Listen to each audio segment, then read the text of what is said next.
de entender, quería probar. Vale, entón, ahora cortamos un plano e ahora facemos outro plano. Hola, buenas tardes.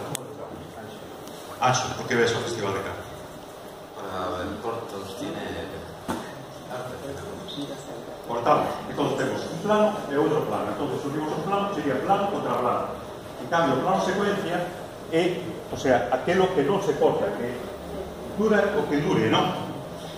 Entón, por que eu utilicei o plano secuencia nesta película?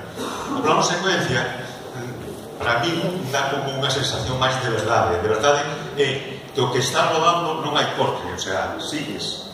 Entón, de alguna forma, eso a mí me interesaba moito nunha obra como é un clásico, para mí, a Esmorga, de Eduardo Blanco Amor, é unha das grandes novelas, non só da nosa literatura, sino da literatura universal. É un clásico. Entón, para mí, o plano secuencia lle daba como unha autenticidade, unha verdade que creo que era fundamental para contar a historia e para que a historia chegase.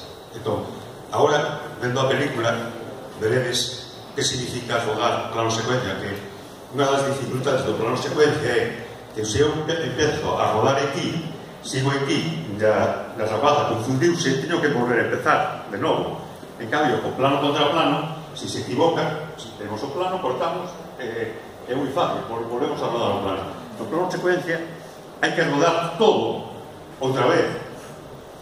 Esa é unha dificultade porque hai, saberedes, hai plano secuencia que duran 4 ou 5 minutos.